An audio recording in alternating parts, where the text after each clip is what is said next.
Jason Gillespie is hit out at Shane Warne for this particular reason. What is that? We'll stay tuned to today's video to find out. Uske baad, Hardik Pandya has promised to resume his all-rounder duties ahead of the T20I World Cup 2021. और सबसे अंत में Glenn Maxwell picks his top 5 T20 players. Who made it to that list? Well, to find out, stay tuned to today's episode of News Tracker. Hello everybody, I hope you're well and of course keeping safe. My name is Nivedna Prabhu. Welcome to News Tracker. This is the show where we keep you updated about everything happening in the world of cricket, and if you want to find out more of that, do not forget to subscribe to our channel. And without wasting time, let's begin today's video.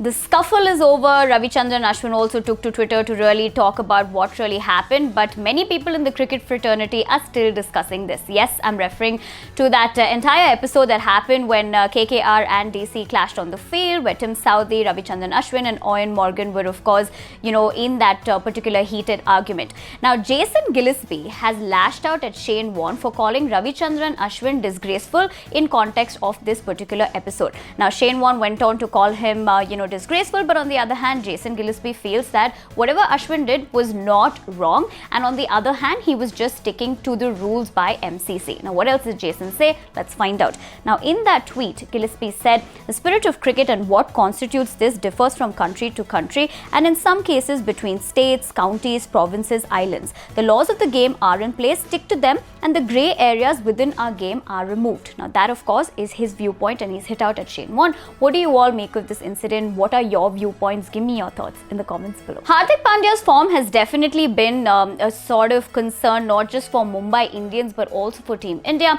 Now with, of course, the T20I World Cup just around the corner, everybody is really questioning in terms of, how he would contribute, especially with the fact that, because of fitness concerns and injury per se, he's not been able to contribute in terms of the bowling aspect of it. Now, when Pandya was asked the same, he said that he was positive about it and he is working on it. When Deepdas Gupta asked Pandya about his bowling plans, Hardik said, "I will bowl soon, putting in my best efforts." Now, of course, he's talking about the fact that on one hand, he's looking to, get back to contribute as an all-rounder because it's extremely important in terms of the high-profile event of the T20I World Cup. Now, you tell me in the comment section below, in terms of Team India going into this competition, which would be the ideal playing 11? And do you see a spot for Pandya in that? Give me your thoughts in the comments below. With the T20 World Cup just around the corner, it was very exciting because of the fact that Glenn Maxwell was asked to pick his top 5 players in the T20 format and who he would have in his playing world 11 in this particular format of the game.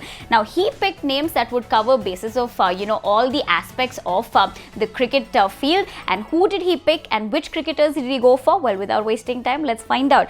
For starters, he went with Rashid Khan. Now, considered by many to be the premier spinner in T20 cricket, Rashid Khan was unsurprisingly Maxwell's primary pick in his T20 side. He went for Andre Russell, someone who'll add anything to any T20 side, Maxwell said while picking him. His third choice being Ben Stokes, thanks to his fierce competitiveness that has driven him to great heights in his international career. His fourth pick being Adam Gilchrist. While picking him in his side, Glenn described him as one of my favorite players to watch. And last but not the least, Sean Tate made it to that list, and Maxwell said, "Having played against him, I know how quick he was. Even at the back end of his career, he was bowling absolute rockets." Now, this looks like quite a combination that has made it to Glenn Maxwell's side. What do you all think of the names that he's picked and he's gone for? Give me your thoughts definitely in the comments below. Well, with that, it's a wrap on this edition of the News Tracker. If you liked the video, you know what to do. Give it a big thumbs up. Follow all our social media channels, including our Telegram channel, because wahan pe you'll find some amazing match-winning combos as well as fantasy tips for your fantasy team, so you wouldn't want to miss out. My name is Nivedna Prabhu. I'll be back very soon to tell you what's happening in the world of cricket. But like I said, if you haven't subscribed to Cricket Tracker as yet, go ahead and hit that button quickly, and I will see you very soon. Until then, take care of yourselves and stay safe. Bye-bye.